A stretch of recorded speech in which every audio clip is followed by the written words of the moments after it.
Head's on fire, his head's on fire. Well, and I found out two things. Number one, well, I figured out why he said his head's on fire. I didn't get to go back and investigate that. But that 45 caliber bullet will go right through a Jap helmet. But see, you were so sweaty out there that if you had any matches, they would be useless if you carried them in your pocket unless you had an artificial, and we had a little plastic artificial in cans sometimes you would keep in, but they didn't. So probably they carried them in what they call the headliner. They're straps to keep that metal helmet from bouncing on your head, and then you regulate it to fit your helmet. So you could put something up in there, maps and matches to keep them dry. And so apparently that 45 ignited the matches and his head on fire. So he was killed. Yeah. Oh yeah. I expect all three shells from it slowed hit him. I expect, and that was the end to him. And so that was just an thing. But if he had got I did not know that thing. I knew he had a counting over there because one of the guys that went up there told me. But finally, I don't know whether there were others in there or what. They could have been. So a Sherman tank came up there with a 75 millimeter howitzer on it. And so we just blasted it down. He shot 4 or 5 rounds in the backside of that thing. And that took care of everything that was there. You guys didn't look around in it to see? I didn't. We had to go somewhere else. And some of the guys that did told me that they had that counting in there, and of course then I knew what they were doing. They were getting ready to shoot at that field hospital. Well, that really was the only thing you could see from where he was. And they were killed. You see,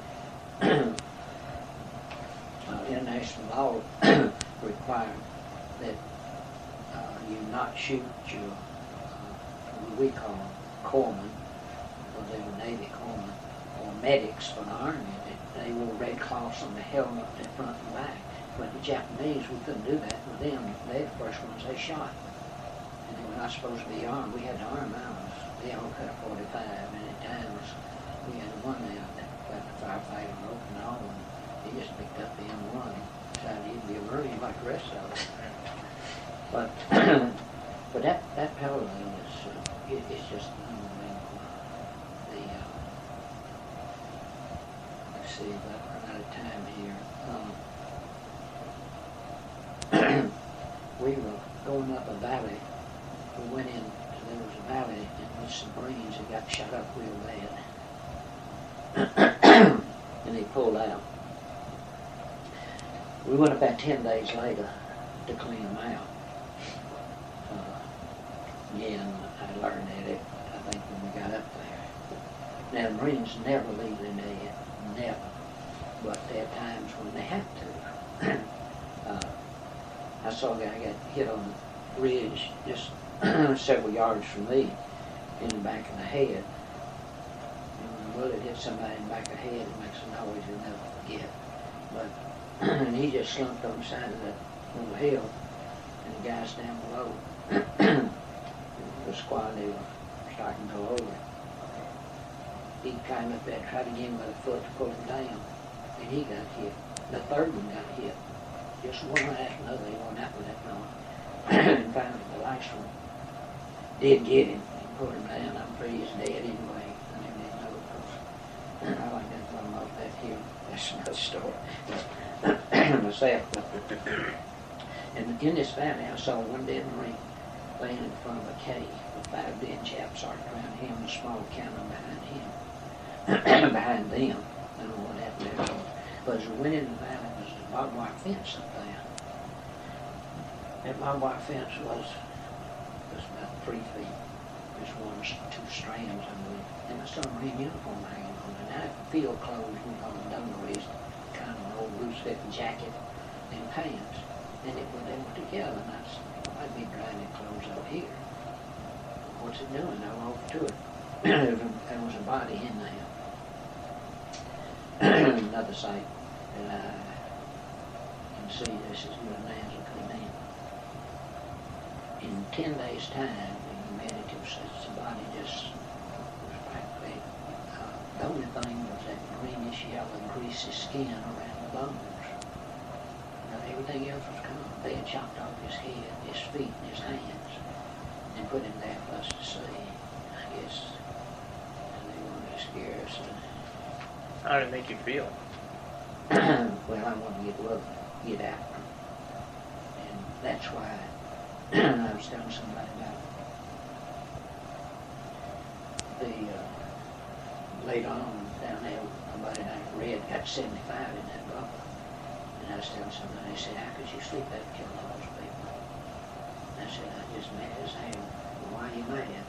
I said, I'm mad because there wasn't more of the bastards in there. That's what I felt about it. But anyway, we started down that valley scene again. Everybody thinks of World War I, you think of lines, you know, you got a platoon and be a squad with a point man, and he goes down and bursts. And you got to take casualties from those flat hills. Those guys, this miniature mountain range, as high as a tower back here, they had mining engineers fortifying that place for 25 years. They would go up in those solid rock hills on top, dig straight down, same distance, and then go out along the ridge both ways and fix portholes to shoot out. And they shoot out between the rock. You couldn't even see where they're shooting from. And the buddy right next to you might get hit right between the eyes, and you wonder why wasn't it me, you know. Well, I was curious about that thing. I went up in there after we cleared that thing out, and I looked around, and man, it was just, they had you in the sights. Or they had kind of withdrawn or something and dropped back to the end of this thing, because we went down the valley, we stopped. And when you stopped, you couldn't dig a foxhole in that corral anyway. All vegetation was blown off. It was just funny. The bombs and artillery had just knocked everything off of those things. And we went back, that's been 50 years of growth in a beautiful tropical island. I couldn't believe it. But, so the band stopped, and I never knew where the front was. Anyway, we jumped in the hole. And there was some shell hole, and not much of a hole because you get your whole body in, but we stopped there. And right next to me, they built an old shack up on the hill there somewhere, and a piece of tin roofing all curled up from the explosion, see. And it was just right beside me, 2 feet, I guess, or 3 from where I was. And it was about 10, 11 in the morning, and bright sun on that. And my buddy was several feet beyond that. And I looked over at him, he's down on his stomach, he's just picking a rock up and dropping it, just maybe dropping it at an 8 or something, just something past time. And I said, Red, you lost something in that hole? And just as I said that, 3 slugs hit that piece of tin. I tell you talk about noise. They sniped with that Nambu machine gun, and they didn't have a selector switch for signal. And 3 slugs, I'm telling you, I jumped out to see. That old Red. Incredible. And he come his leg with me then. And I don't know, we came by here 30-something years later. He came through here and he said, we talked about that incident. He said, Charlie, you remember what you said when they shot that piece of tin at you? I said, no, what did I say, Red? He said, you said, Red, I believe we got it spotted. I remember saying. Oh man, when we went on down and they called us up to this, it was a hunk of rock in the middle of this valley. About the size of this room, so.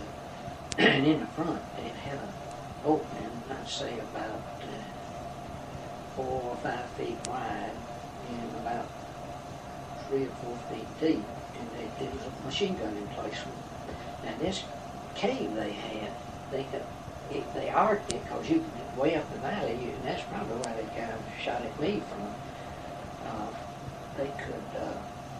You could see light through it, you put your gun, artillery mortars on, knock it out. But it was hard, you couldn't see through that thing. And it just did as a solid hunk of rock, and they dug that out, and there's just no way you could take that valley. But they had dropped back down to that end of it, most of it. And So here was this big mound, and we come up with all the engineers who work there, and there's an interpreter up there talking to the guys inside, except then there's no response whatsoever. And finally, now I've seen those two dead range, some guy in there hollers, "Let me out," in just as good as English as I can speak. And I just froze, because, see, if they ever surrendered, and very few of them ever did, I think maybe 35 or so, maybe on that island, I don't know how many, they would say, if they surrendered, they were utterly disgraced in their families. But if they died in battle, they wouldn't be with their honorable ancestors. So they chose most of them to die. Now, I knew, so immediately I thought there was a guy that got shot up that they thought was dead, and they revived him or something, because that force was no accident whatsoever. They couldn't even say Marines, they called us Marines. So while I was wondering about what to do, now it was about 11:30, 8 degrees off the equator. That sun was bright. One of those infantrymen, he must have thought the same thing I did. He started in there with his M1, which wasn't the smartest thing he could do, because it was dark in there. And they took a shot at him. And somebody pulled him back. They said, "Blow it." When we went to the back side, they walked in it. They could bend down and walk in there. That's where they supplied that gun. And before we got back there, now the infantry were already in the vicinity, and they were carding him. BAR, man, it's right on that rifle, 30-06s. A good rifle, but not a good light machine gun, which is supposed to be. It's too bulky and heavy. But anyway, it did the job. He was standing there holding his gun on that cave. The Japanese put a blanket over his head and ran out. And the guy, just 10 feet from him, he wanted to commit suicide, and he did. He found Japanese sleeping, so he never woke them up. He shot them because they used, most of them had grenades, and they knew they were discovered. They would pop it and kill you and them too. But anyway, they told us to blow it. Now, the way we operated was, the guy that took the 25-pound charges, he'd have to put his weapon down, because he's got to pull the fuselage and then sling it. It's a two-hand operation. And I moved out in front of him. I got right to the mouth of the cave, really, back distance, to make sure he got and back. And I was more exposed, laying my weapon down. And the Thompson, they were not going to argue with it, but they had to watch us throw a grenade sample. That's a chance you take. So we put 3 different charges in that thing. And when the fumes sort of slowed down, I went in there, looked around, because I was looking for that voice. I got a bunch of souvenirs. I got that damn machine gun out of there. It's against the law to send them home. I wish I had it anyway. It'd be worth about $20,000 right now. I sold it some CV for $20 because I couldn't do it anyway. But and I didn't find, but I couldn't see good enough, but I didn't see him green. And but it still bothered me. But the next day, and here later I'll tell you about why they buried them. The flies were so bad, but they sent a bulldozer. We sent a squad up there, a bulldozer, and they pulled them out and buried them. And there were 75 of them, but no Marine. So that made me feel good. And this 35 years later, when it came through, I finally figured out what that was. Roosevelt got a lot of flack. He carted all the Japanese off the West Coast and sent them, put them in internment camps. Now these were American citizens, just like you and me, and it was illegalism. But he did it anyway. And the reason he did it was they were playing footsie with the folks back home. They were going over there, and the Japs put a drive on to get home. Japanese Americans had a college education to come back and join the Army. And it was kind of a rift between those officers and the regular Jap officers. They did say in favor of the American traders that they were not quite as cruel as the others, but this guy had to be one of those because he's very likely spoke his Japanese with American accent, and he knew enough about the Americans. Another thing, it was a pistol shot. Once you've been out there in combat, you know what kind of weapon and whose it is and what caliber. But you never heard a Jap pistol because only the officers had them, and we'd rather they wasn't very effective anyway. But that was what that was. Sounded like a firecracker. I had a 45 Colt, which also was near about 6 millimeters. Yeah, 45 was a lot bigger and more effective. But anyway, that's what that was. So was it a trick that he's trying to perpetrate? Yeah, he knew enough about Marines that if he'd make a mistake, there was one in there, that somebody would come in there and he was right. And he shot that guy, he missed him. The BAR man? The infantryman at the front. Yeah.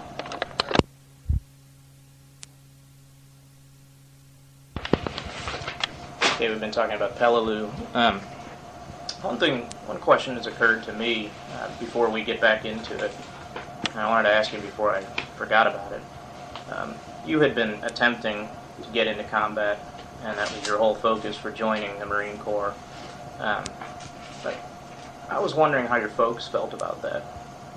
Did they know about it, or? Well, oh yeah, pretty well. Well, not like that. I told my father I was going to get in there.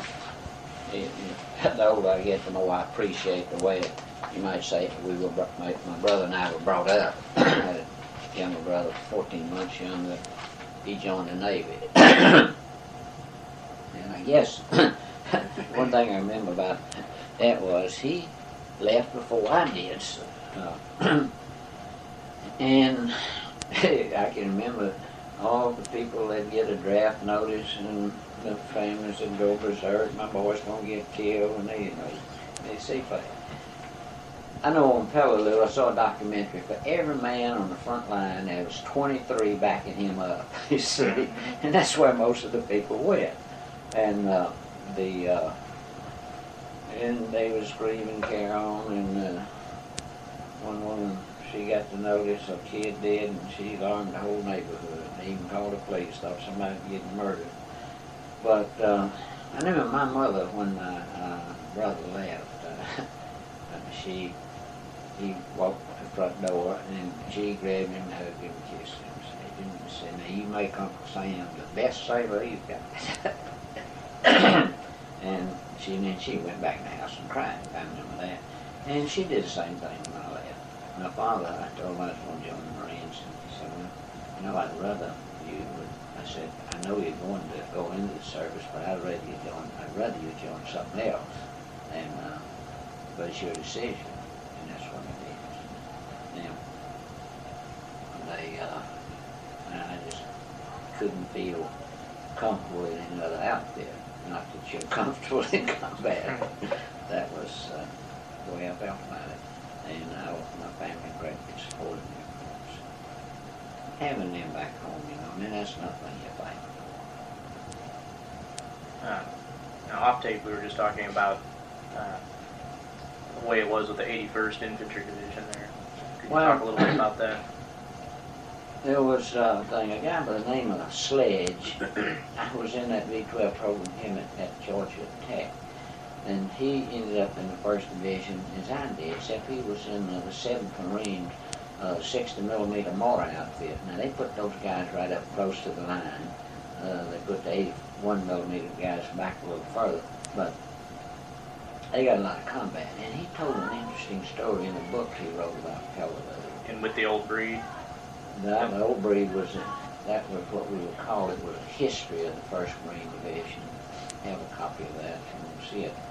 Anyway, this is a book. I have a paperback copy of it. And Sledge had told this incident, about this incident. When he was going home and been discharged, and he was in the Atlanta airport. He's from Alabama.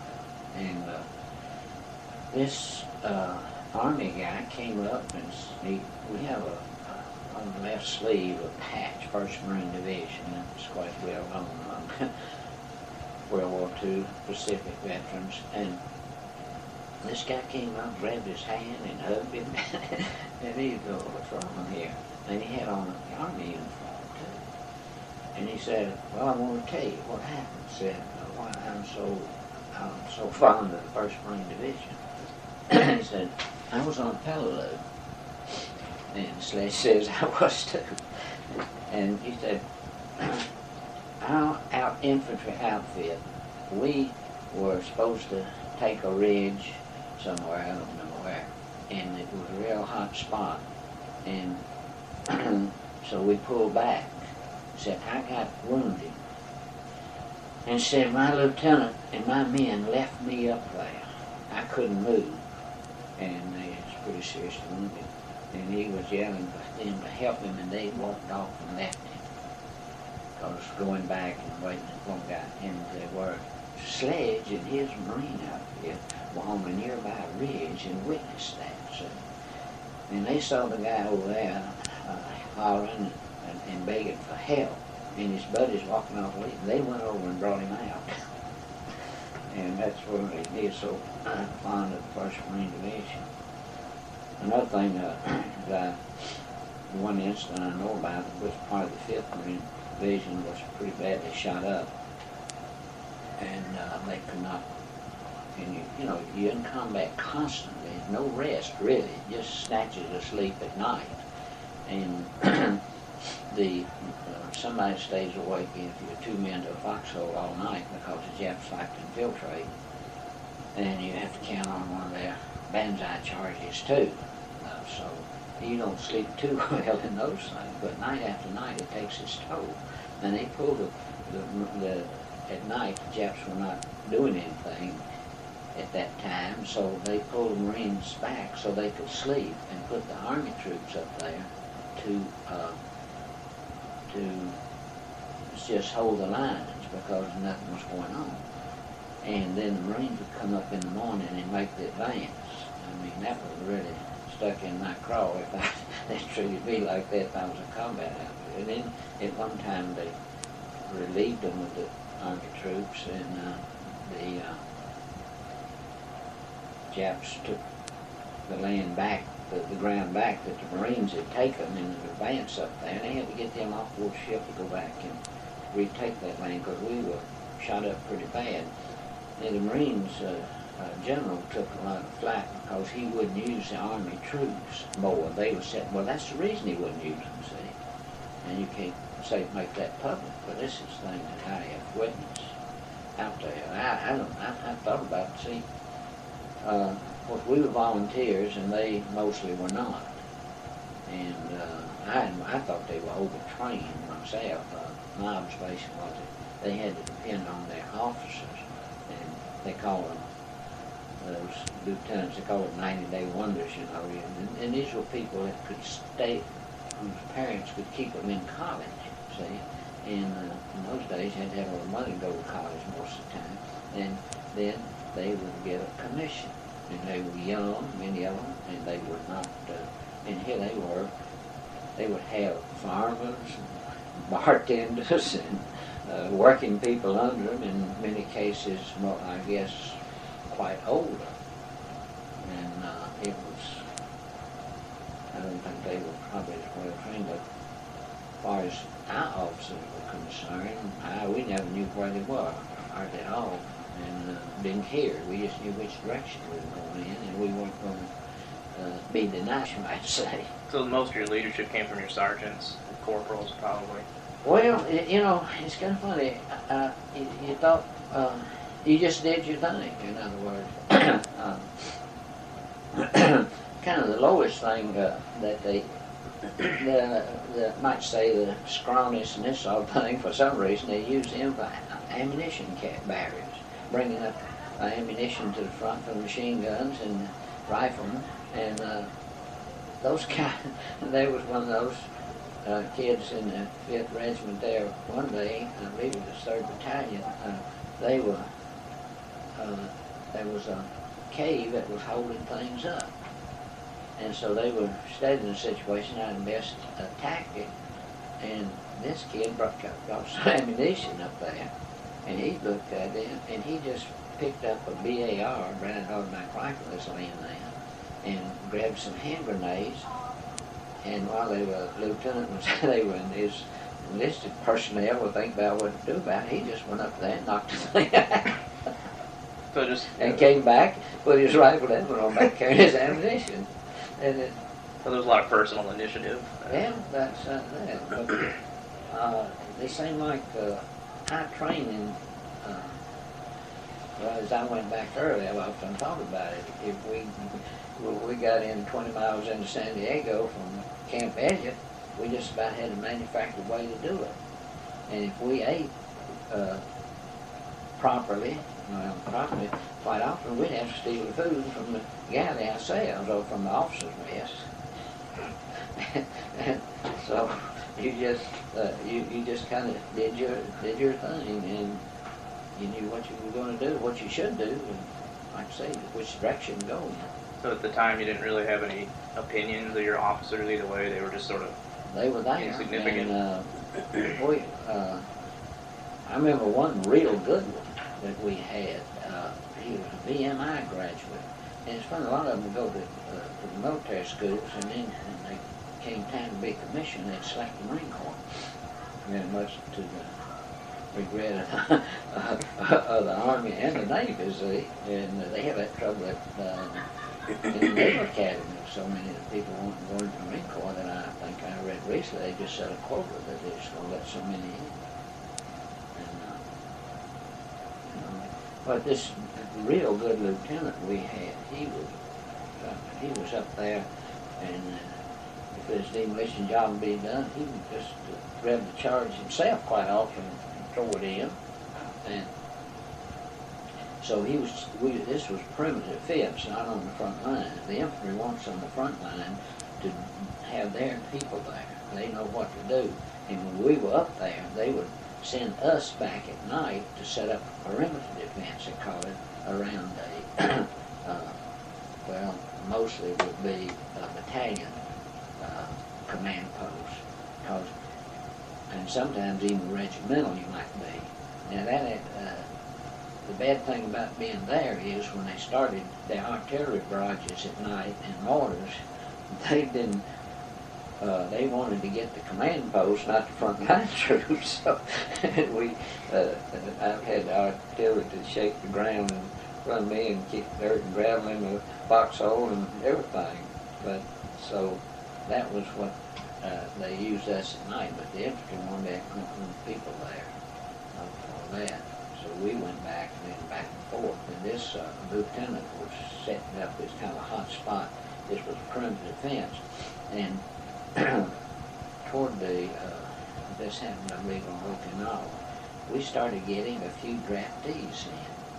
And the Marines did not want them, but when the people wanted to fight, you would come into selective service. They made everybody come to selective service because volunteers were going to the Marine Corps, and then the Army and the Navy could select what they wanted and send the rest to the Marine Corps. And I mean, we had this guy was a little older than the rest of it. He was up in his 30s, and his name was Duke. Remember that? Real nice guy. But he was laying in that foxhole one night, and his mind started seeing things that wasn't around. And the lieutenant he's making it known. Everybody knew what he was doing. He was coming to each hole, making sure everything was all right, and guys were in position. And as he walked up to this guy, he shot him. Shot the lieutenant, had to amputate his leg, shot him down one rifle. The guy just was not with him. Some guys, I say women have no business in combat, and some men have no business in combat. And I've seen, probably about 3 just break mentally who had been out there too long. And these guys, if officers done their job, they knew those people should not have been there. Because the guy breaks in a bad situation, but usually it's at night, and not, you just don't start losing it in combat so often, at least you don't know about it. The ones who like that you saw, what were the symptoms that they displayed, and were they good Marines before they broke? Yeah. They must be a breaking point for everyone. And, but they were bodies were what they were looking for, were living bodies, and there wasn't as much screaming. And see, the Marines, it was an interesting situation. Some of those guys were in boot camp when I was there. Now, I think the Marines probably kept them out of their good combat units, these draftees. They put them in up. But they had what they call a school platoon. And these guys, well, many of them were from the Appalachian area in southern Georgia, Alabama, Mississippi, Tennessee, and East Tennessee, Kentucky. And what they did was, they said, "Here you are, Marines. These are yours." The Marines had to have a school platoon to teach them how to read and write, and sign the payroll, and they tried to teach them what they call their general orders, which everyone's supposed to know. They give a lot to do with guard duty, which you man in your post and all that stuff. I can't remember what they were, but we had to memorize those things.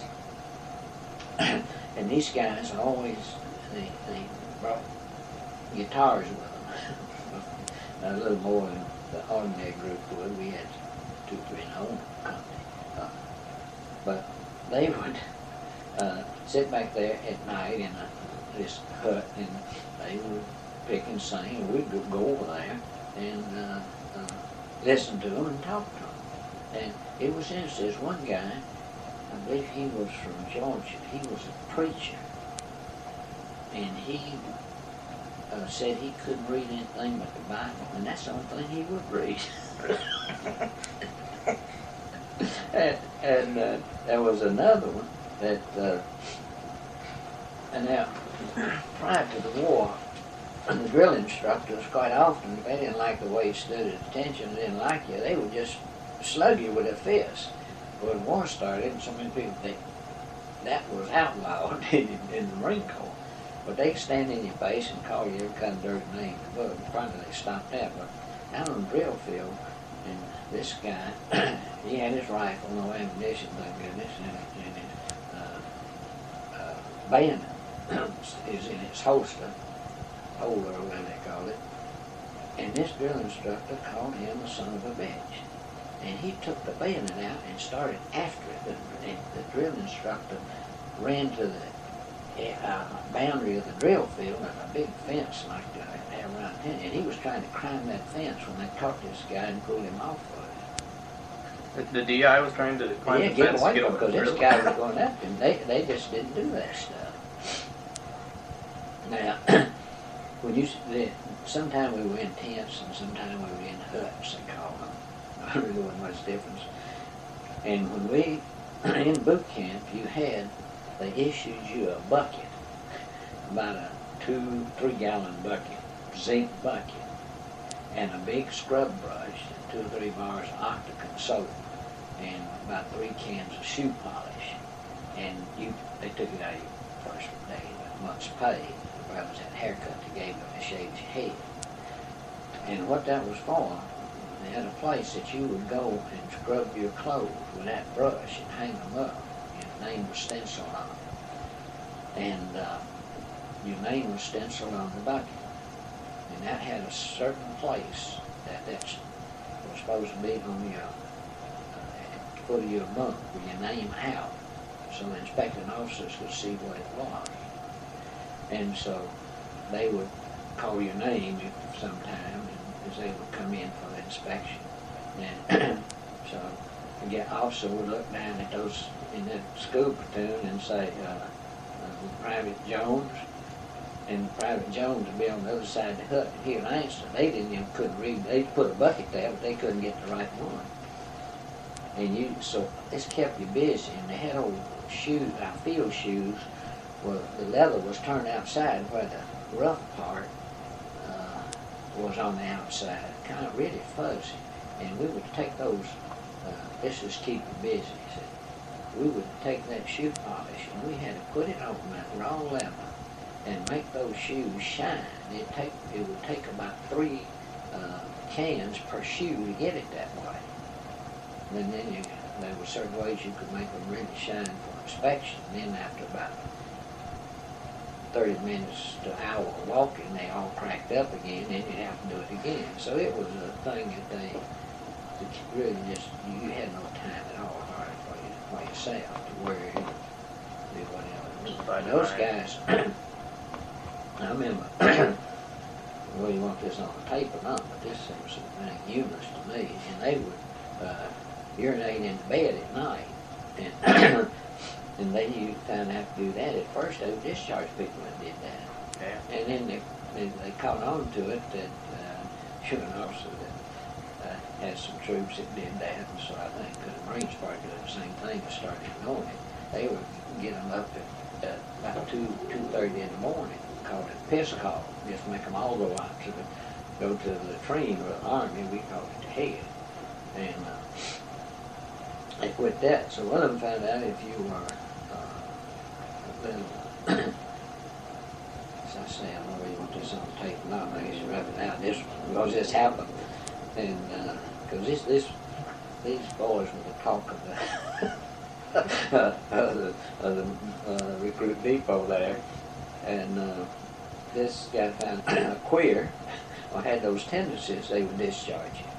So he was at the head. They had a big old trough. And one of the drill sergeants came in there and was right beside him. They were both urinating, and he looked over at the sergeant and took the back of his hand and slapped his penis and said, "Sergeant, that's a fine piece of meat you got there." And that guy, they'd send him home the next day. I'll bet they did. And he wasn't so done. See, they didn't know what the war was about, many of them, and they just... Now, what they did do, though, when they got them in combat, they were good. They wouldn't run. They would stand their ground. They didn't like being shot at without shooting back. Now, but another unusual thing happened. They did not score well on the rifle range. And you can take those Yankees from a big city that never shot a gun in their life, and they would beat them on the score. Now, the reason was, I think they've changed it now. The kind of training we got with the rifle really made us familiar, because 2 weeks we spent on the rifle range. Consequently, we were said to be the best rifle shooters in the world for a military outfit. But it was done like you would do target shooting. We shot up to 500 yards, and then we had a rapid fire net. Now, they would tell you, for instance, if you say you're shooting at 500 yards, how fast the wind was blowing. So you had a formula for the distance and how fast the wind was blowing. So many clicks on the windage leave a button. And these guys couldn't do the arithmetic on it, see? So they would have to shoot, and they call it Kentucky windage, shoot to see where the bullet was hitting. And they marked it with a marker for you, a disc that was, to show you how far you were to the right or left, or up above or below the bullseye. And these guys would have to shoot a round or two to see where the sight would, and then they would compensate by moving it in the right direction. Well, they're better off anyway, but they would lose points in there. And in combat, unless you're a sniper, you don't have time to do that stuff anyway. You set up what they call battle sites at 300 yards, and you know to raise or lower it, and then get further in there. So that hurt, but they would not run. I saw one of them one night. He was a boy from Georgia, and I remember he just liked to drink anything he'd get a hold of. And they used it to carry ammunition. And the machine gunner got hit. And when he got up there, the guy was disabled. He just took the gun over. He had the ammo there. I don't know how many it wasn't. He got 50 or so back. And daylight came, and they said on the replacement of it, we went and carried his ammo. It's like, just I didn't think particular thing. He just sort of went on like before, huh? Yeah, that's right. I mentioned women in combat, which I highly oppose. On Peleliu, I remember one day we were back, and there was a spot where one of the Japs would kept trying to infiltrate through. There was a lot of rocks and things, and there was kind of a crevice there in which they would slip through this flat country at night and try to crawl in there. And so the Marines, of course, were alert to what was going on, and they were shooting them. I don't know how long it's been going on, but they sent us with a bulldozer up there to fill it up. Now, so there's some young kid from Indiana, and he was the operator, and I went along there and Thompson submachine gun to ride shotgun, as we called it. So what happened was I was riding on the back of the thing. Now, when we came around, the infantry outfit was dug in kind of a little high place, but so we went around in front of that, and we could call it a no man's land.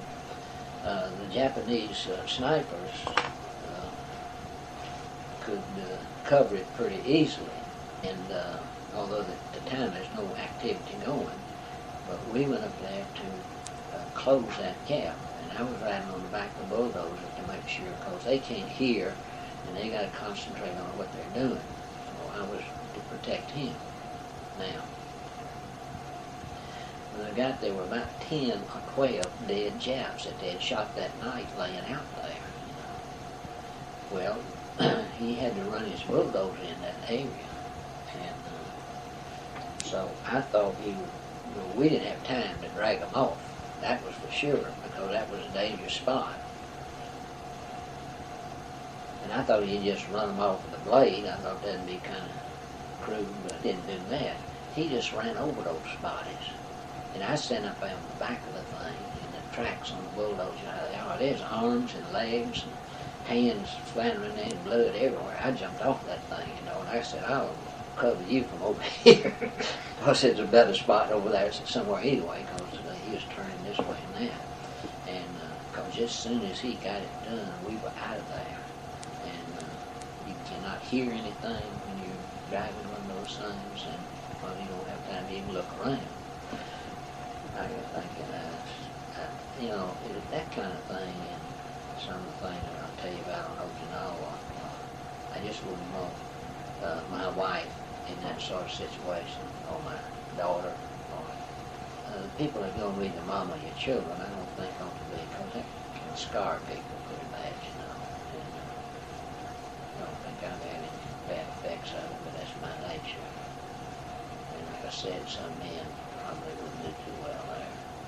But that's why combat men should be volunteers. However, we had some real good Marines that were draftees, and so did the Army, and some of them were highly decorated. There was a feeling, I know, among the ordinary folks in Clarksville, Tennessee. Somebody said, well, you going to join the Army? Something, service. And quite often this was said, well, no, I'm going to wait till they call me, and then I'm going. And so they were, and they wanted to do what they could to protect the country too. What was the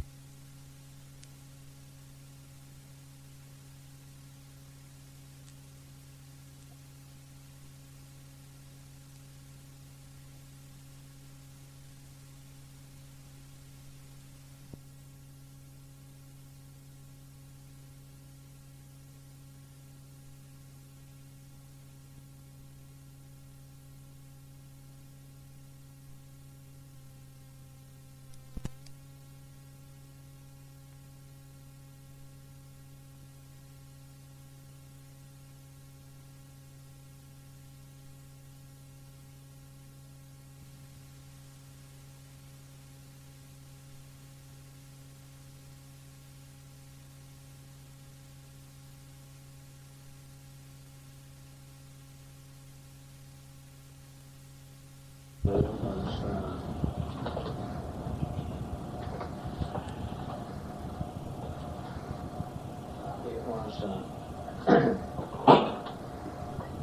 well, we got the things, these in the pockets, you might say, in certain things that we had to take care of.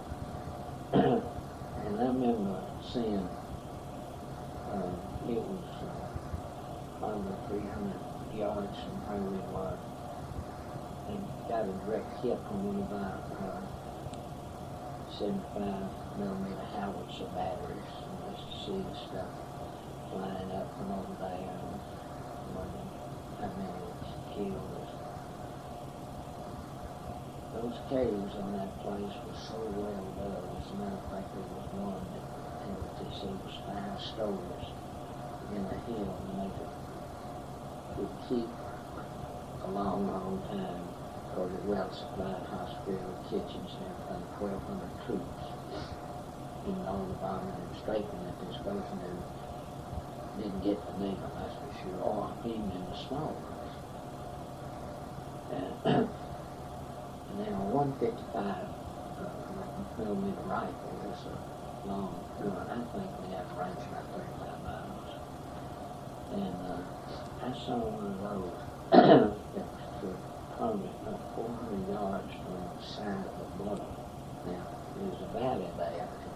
The troops are all in there, but out of this cave way up on the hillside, now they had caves in which they had steel doors on them, and they would roll a gun up there, open the doors, a gun on packs, and fire several rounds to get off, and then go back inside, or you could get your stuff anywhere on it.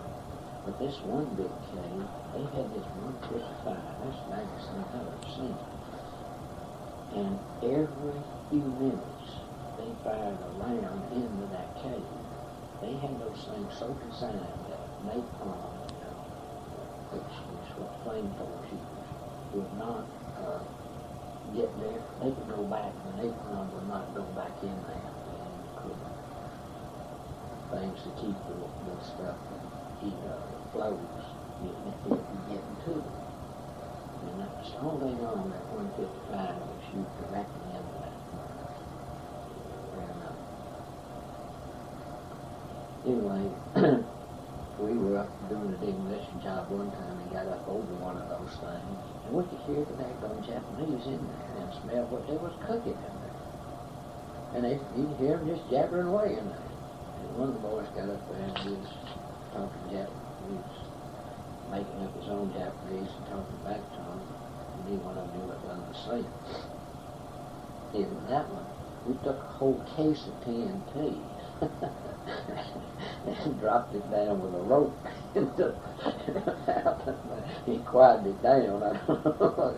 Did you ever go into the cave after that? What? Did you go into that cave at No, all after that? What the infantry did, I don't know. But when what we usually did, when we blew one, we moved on. We didn't mess around. Another thing, you got a lot of smoke and fumes and one thing or other that you have to deal with when you get really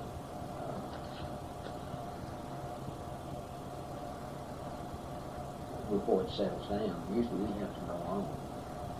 If they're alive, if there's nothing, apparently when you bypass one, you always keep watching it. But if it appears to be dead or no one in it, then you don't take time to blow it. And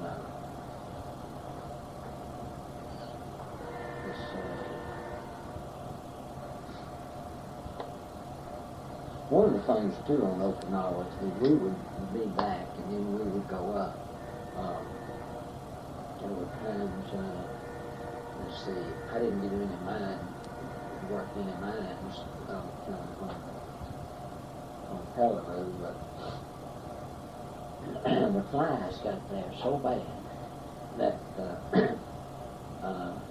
when we were back on the airstrip and they set a temporary galley up and they were cooking the rations, when you where you stand there at a makeshift table or something, some rum over 55-gallon drums, eating, you would have to take your spoon with one in one hand, and the other hand you would have to wave it.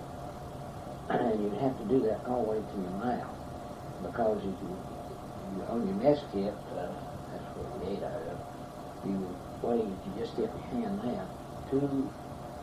At least two flies, and sometimes more, would hit your spoon between your mess plate and your mouth. And these are big green flies, we call them blow flies, off the dead chaps, because there's so many of them laying around there. So we got over 10,000 now, and they just need to be put in bed. And then we would do this sometime. We would watch a guy down to the end of the table, and as he started up with his food, he was waving his hand, and invariably if you was hollering at him and say, "Hey Joe," he would turn you away.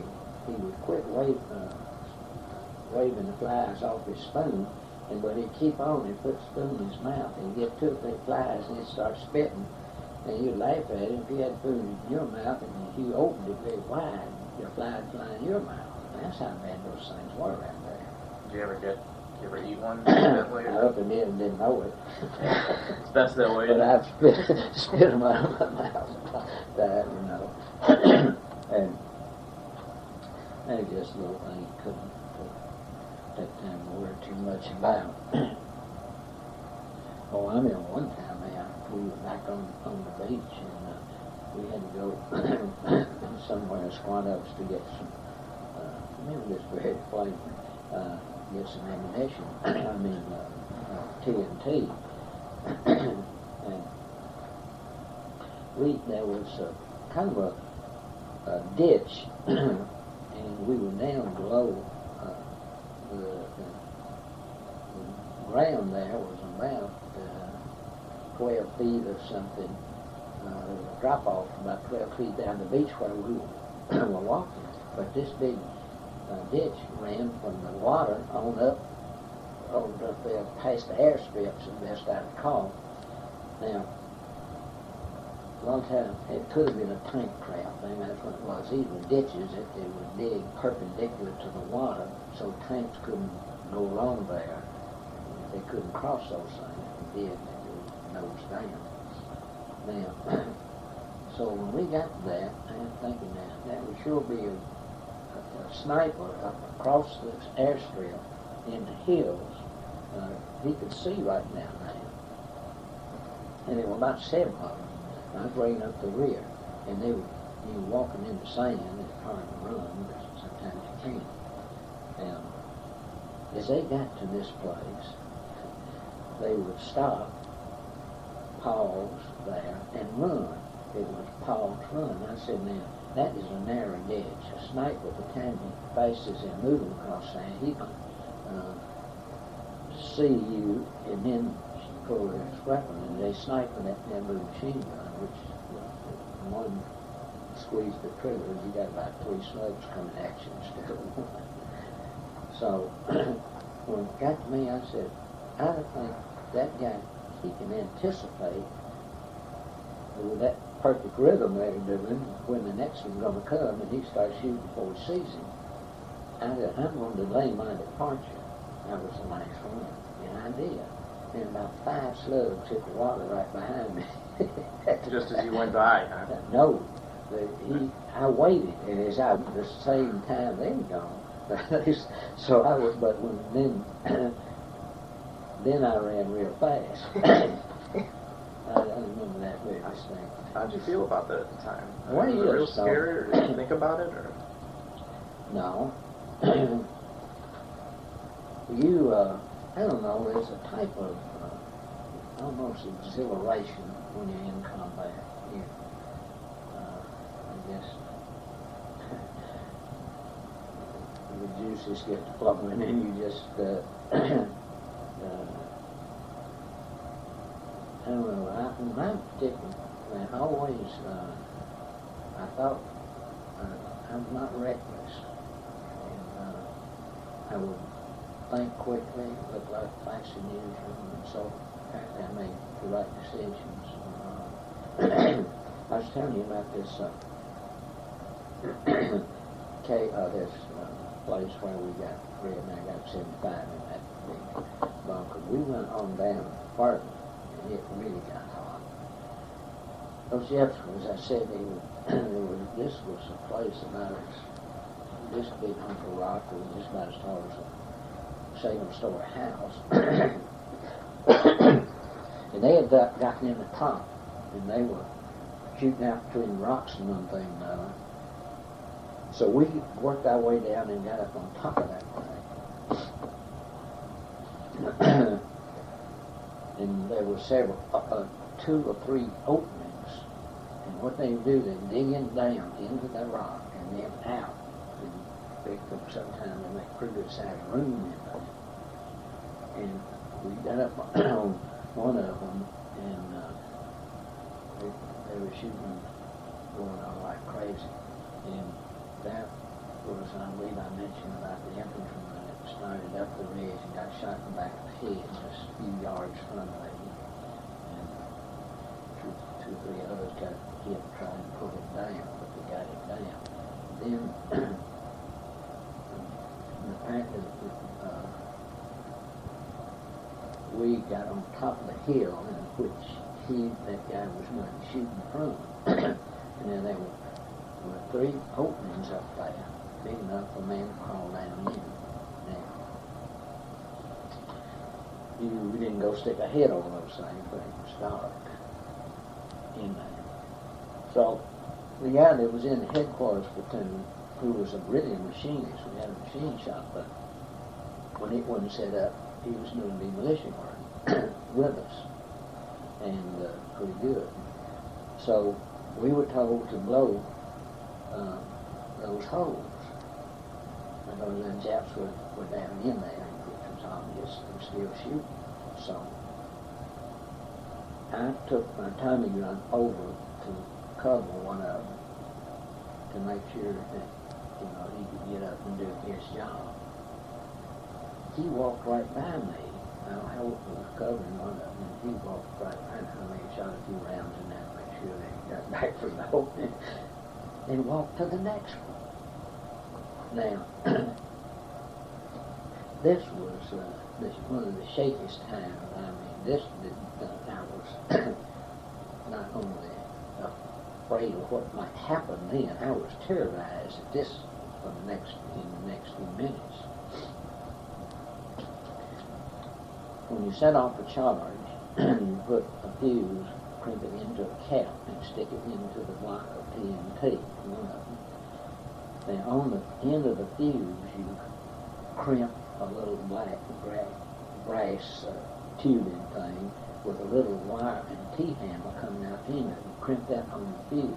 Then you put that little T-handle between your 2 fingers and pull it, and it's probably has got something like sandpaper in there, and the match head's the same, and it gets hot, and it lights that fuse quick. So when you throw a charge into a hole, you grab that fuse line, pull it, and then throw your charge in, which is 25 pounds of TNT. And so he walks over to that other hole. And when he gets over there, he hit his rifle shot, and he is shot right through his left shoulder. And that charge goes about 15 feet in the air. Now, it looked to me like he had that fuse lighter in his hand. And if he had, when it went up, it was lit. I mean, I got so, there were about 3 of us up there. We'd have blown us off of that thing. How far we went. I thought, man, this is it. And I heard that ground as tight as I could, just waiting for that. Nothing happened. Talking about being happy. He didn't have the fuse lighter in his hand. And all that thing hit the ground, and he just grabbed his shoulder and cussed and walked off to the station. So he was all right after that? Well, they the bullet went clean through his shoulder. What damage it did, I don't recall. I don't even recall. I think he came back to the company, but I don't. But that one is very. I could go to that hill right now and pick out a spot I laid down. That.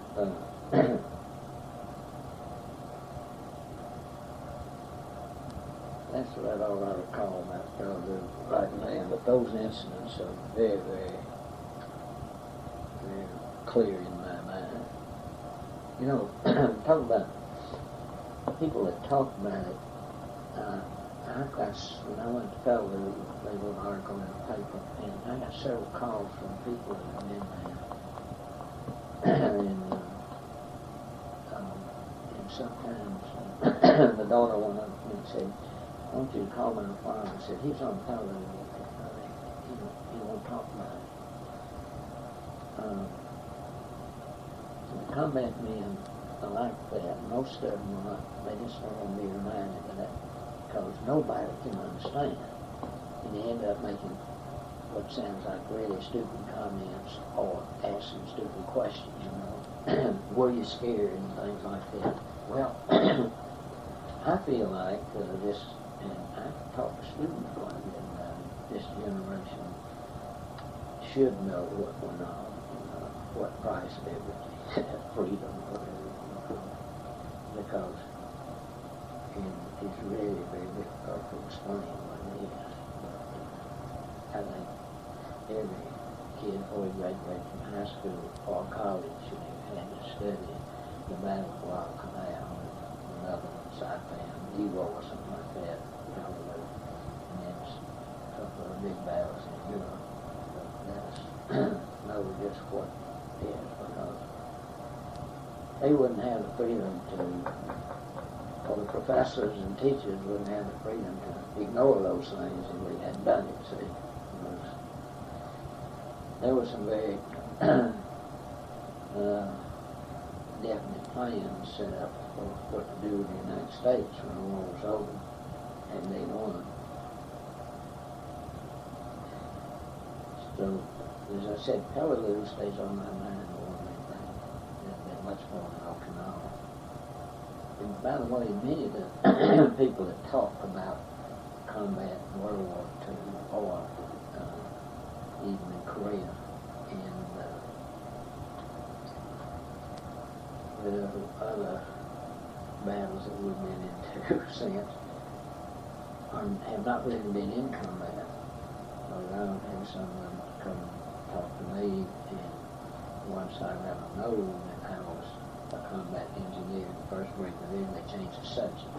Because there are a whole lot of people out there that are close enough to combat to pick up enough from the guys to talk about it, and they weren't there. There were those sort of guys in the middle.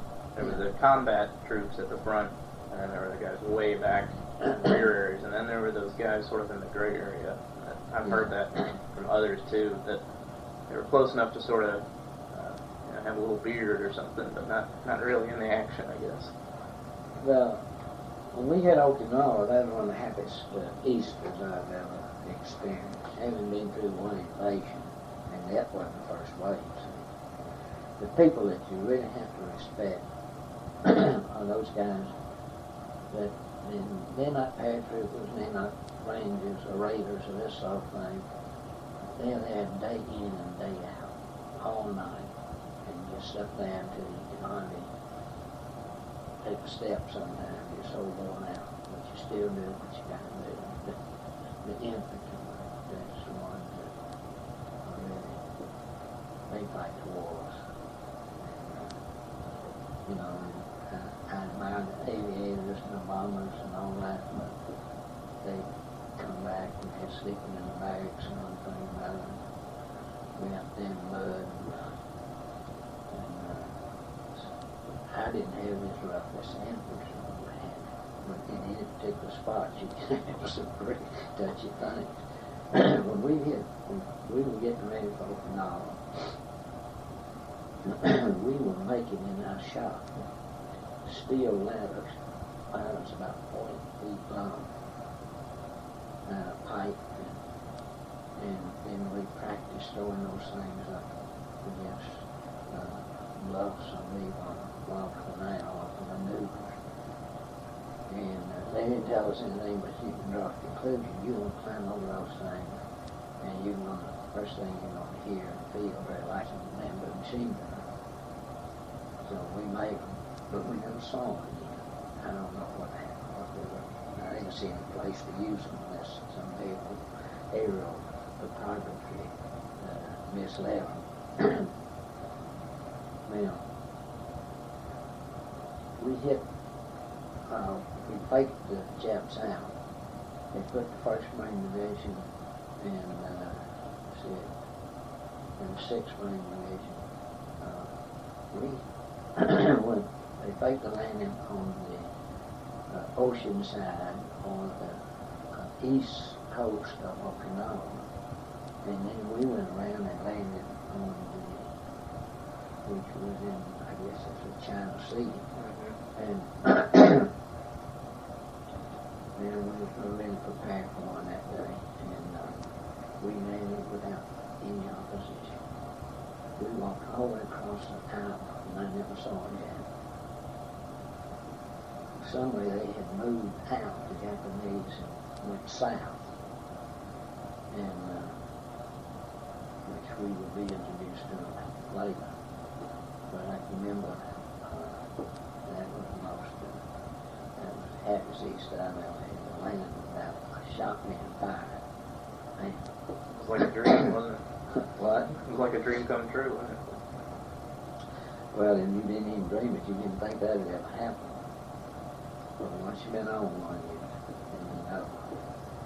But anyway, we went down and set up somewhere, camped down somewhere around the middle of the island. And then that waiting, that's what's bad, you know. You're gonna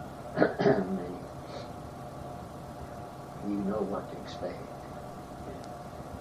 The 27th Army Division was sitting down there in front of a big ridge, and they wouldn't move. And they said that this happened. I've read it, that it happened. And see, the Comcase pilots were coming in and wreaking a heavy toll on the naval ships. And they wanted, they had to keep a lot of the naval ships there to shell that hill. And the Army wouldn't take it.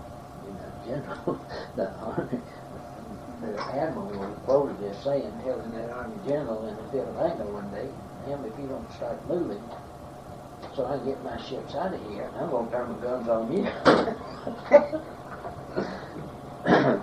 So we went down, and finally we were leaving, and we took the ridge. That was, those Japanese they had little dugouts, you might say, on that ridge. And these guys were in there with a rifle would be that, and just be enough one gun, and then with a machine gun. There's no way out for them, see? And they stay there. And I was not in on my outfit went in on the initial push, but as we came in to join them, we could see those Japanese were, that was funny, they were burned to a crisp. Oh, just black. There he was. The body was in good shape.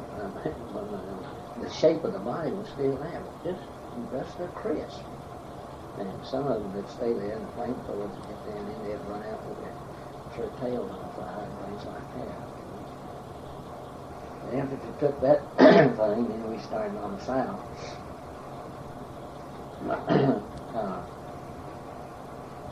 Traded my Tommy gun for an M1 because Thompson is good for good close-in stuff like caliber, but this was a lot of open country, and so I zeroed the thing in. And then apparently the infantry started doing a lot of their own demolition work there, and so we did special work, and then we went to. We did a lot of construction in landmines, which I didn't think too much of it. You didn't like that. One of the, well, actually, after leaving the 27th, we went on south, and I remember one day we were working this road for mines, and apparently there were thousands of Okinawan civilians killed because of the fighting. And many of them were by our planes and our ammunition. And I understand they're not very happy with Americans today, even though the Japanese were there, at least they were killing them by the thousands.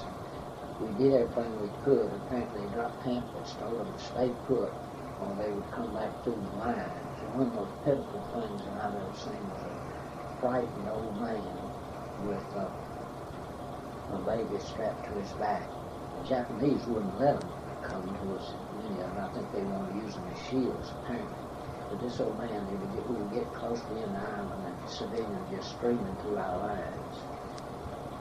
And this old man had a baby that carried him kind of like a papoose or something on his back. And he had a little white flag in each hand holding it up. And this little baby was old enough, he had one in each of his hands, and it went up. But anyway, we went up to work this line for mine, a road for mines, because we had to get the ammo and the tanks down through there, and the Jefferson. They mined it. And on each side of this road were hundreds of dead civilians, mostly. Now, the Japanese would also put on civilian clothes and probably mingle in there with them. Then the only thing that could have happened was that the planes were strafing the Japs as they were going to be just several miles from me, and that island, I believe, about 60 miles long or something like that. So these civilians in the ditch were killed. I mean, they were stacked on top of each other, as far as I could see on this road. And it was a semi-tropical climate, and the bodies would, as the gases would expand and blow up like balloons, just bloated you, and then they would break. And then millions of maggots, I mean, in the odor, and they were odor. Well, again, as I think back to that, I don't think women ought to be doing that. We didn't have the choice. We just had to use the mine detector and dig those things up. That's what we're supposed to do. And in the middle of the day, we had our hay rations, and we just eat them. You just got to adjust to that kind of stuff. And I remember one thing,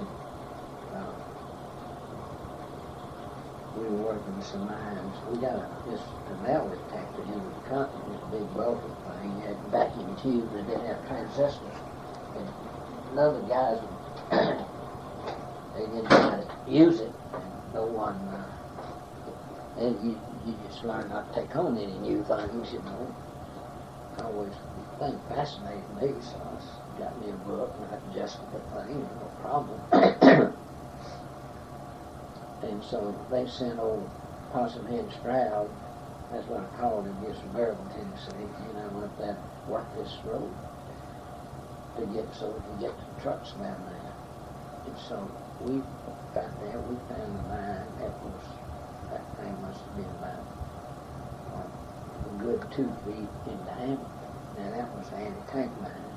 You could step on that, it wouldn't go off. You wouldn't want to waste one of those on a foot soldier. But it would burn tank over very likely. It was obviously about 2.5 feet. So we pulled it up. Now I had not been trained in this business, see. But we carried us a big long road. Now I did know that what the Germans did, I guess old Stroud probably knew too, but see what they would do, they'd take a big mine like that, and if you discovered it, and then you lifted it out, they'd have a little one under it, that when it would go off, and then both would go off. So we tied a big rope on it, we knew enough of that, and we got way back, and we pulled it out of the hole, and put those man marks in. And then we started going through down the road, and that will bring the trucks on with ammunition. All of a sudden, the doggone, we look back here north, and the doggone tire blown off of it. It's embarrassing. Missed that one. Get another one coming on. We had about 3 like him.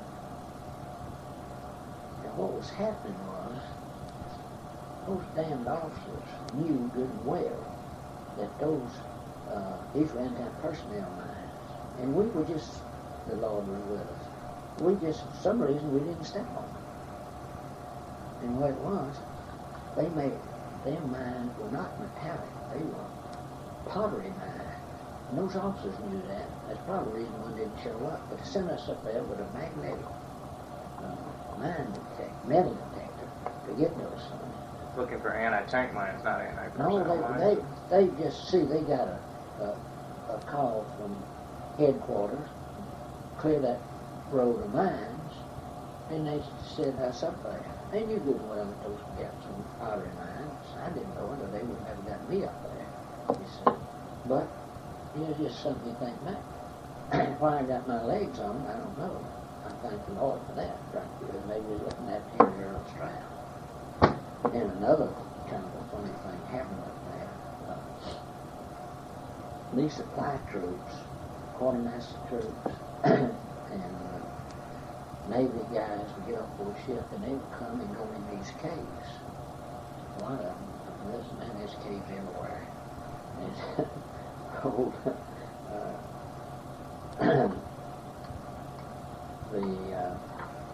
what would happen was, and then if they were by themselves, which is stupid, all of a sudden they wouldn't be back with the outfield and be absent without leave. AWOL would call it. And then they would find them in one of those caves, say maybe a week or 2 later, dead. And there used to be a dead Jap in there too. These Japanese stragglers would do, and some of them would slip back through the lines, or I don't know what the officers told them was pushing down in there, running out caves. Said there's been a big, we made a big landing back to the middle of the island, slip through the lines and go back there. They was just, the Jap officers didn't have enough room to enlisted men. They'd tell them that, and then we picked them off at night, slipping through the lines. But they would hide in those caves. And then, as they would be, if they heard somebody coming in, that would be in the daytime, and they'd do their looting at night. As the American would get up close, wouldn't even know it was in there, they'd get close enough, and they'd pop a grenade and kill themselves, and you too, is what they tried to do. And a lot of them got killed like that. And anyway, these troops, Henry Stroud and I, on this particular place, this was another one, that's where we got the big tank mine now. And we were sitting around there, and the Jap rifle, they was laying over there, and they were just mopping up down over the ridge, probably half a mile from us. And it's a little dangerous to shoot a Jap rifle yourself, because everybody, the infantrymen, we all know what that's what it is, but we were running out of something to do. And so this army, they were about 5 or 6. It was a black unit. They came up, were going up in the middle of the road. And they had their rifles in here, machine gun and everything funking, and like they was ready for battle. And I said, now, Henry, when these guys, you take that rifle and you load it, and when I tell you, you shoot it. Don't ask any questions, just shoot it. These guys came and said, what are y'all doing up here? I said, we're souvenir hunting. I said, yeah. Well, so they're playing souvenirs just over the and we didn't like those guys up there, you know. They weren't combat troops, and so then out there, they got right beside us. and I signaled old Strauss and shoot that thing. He shot that rifle. The guy in the front just froze. And they were running like their rifles out, and two of them flattened out, and the other two hit the ditch, and one took off running. He wondered they hadn't shot us, but that was one of the funniest things I've ever seen in my life. But those guys, they really didn't have the business up there. First, all they did was get away. And quite often, the combat troops, officers, when they want to clean up to the front lines, you know. Well, it's not a line, but that's where the last man went. And so the officer in charge would put them in the line and say, "You are now an infantryman." Man, he's Big mistake for them, huh? yeah. Anyway, I remember that story very funny. We got another place that got kind of touchy on Okinawa. I remember more than anything. They sent us up to blow a big field gun, coastal gun. Now, again, they were out of there, but there was village right around this place, and it was, they had made, dug and part of a cave from that big gun. That thing looked like it must have been 30 feet long. It was a powerful one. And so, and they had this cave, must have been about 50 yards back of that doggone gun. And away back there, they had a powder magazine. I tried to get the sergeant to blow it, but he wasn't. It's a good thing he didn't, because it needed to be. It took a couple of miles away. Well, he shouldn't have anyway, because it's some natives living around there. Now, in front of this cave, there was about 4 feet tall concrete wall, and about, I'd say, about 2.5 feet thick, all across it. And the gunmen would reach out or shoot out over that. All the gun was hidden back in the cave. Well, how you gonna blow a gun? Again, I had not been trained as an engineer or an Englishman really, and I picked it up pretty quick. So I said, if you put it in there, it doesn't hurt the barrel, because they put more than 25 pounds in there. So I said, crank the thing down, and you got that element. One of the delicate instruments that crank the gun up, and where you can get your elevation and right and left. You'll crank the thing all the way down where they can use it and blow that adjusting mechanism off of it. Well, we walked in, it was a real fancy telephone right there. And again, I've seen the movies and things, real area booby traps. And one of the guys said, looked at the phone and said, "Well, I think I'll call old Pojo." And he started getting up hit his hand. "Leave that thing alone, don't touch it. It may be a booby trap." Well, he did what I said. It didn't take a big charge to blow that mechanism off of there. We fixed it and got out. And that, the noise, when the explosion went off, that wall cracked right down the middle and moved back about a foot. You know, we set off that booby charge. If he'd picked that phone up again, I wouldn't. It was wired to the phone. I don't know what kind of booby trap they had. I don't know. Shell or We didn't see it. They used citric acid as explosive, but they had a good one in there, boy. And that gun was sitting up there just too pretty, and that phone, because you know, it was that kind of thing you probably take with you, the phone, yeah. You know, it makes you think. But I got, I remember one day, this was before we came, so we were sitting in Capital, and just waiting to go down, waiting, and that person you can get up to action. And so the 6th Division had gone through an area over there, and we said we'd go over there and get a few souvenirs, so we knew what to do. And this was a dangerous cave. I would think about 50 to 60 yards straight through a dirt hill. And then you could see light down to the end. They had a generator in there. And then there'd be a small passageway off of it on each side. And then it's like a T. And in the room, that little passage is just a few feet to run into a room. and there were double-decker bus in there, 2. And they were so that any explosion, it went off in the passageway and it would not get to them. And the reason they're so fancy, it was a Japanese naval aviators barracks. Kind of messy, but they were protected there. Now, I got one of his paycheck and his leather suitcase. Well, I had this young kid with me. He'd been gawky, about 6'4", something like that. And I don't know again. He probably about 17 years old. And I was in the 20s, so I was an old man. And he had a BAR, and fired an automatic rifle. And so I put him in the passageway, so I wanted to go and look in one of these caves. And so when I did, I left said, now you stay out here, because you know you get in there, and they could have been, and I'm sure there's some stragglers in there. And they were up into a grenade in there, so you got to look down the backside. And I went in there, and I had a flashlight. Now I put that flashlight on a stick so I could hold it way out. And if anybody shot the flashlight, they might get my hand, but it wouldn't get me, the main part of it. And this, on this double-decker bunk, nothing on the top, blanket made up right. And then I got down to the bottom, and that thing was lumpy. I brought it down to the end, and there were 3 toes sticking out. I said, oh, man.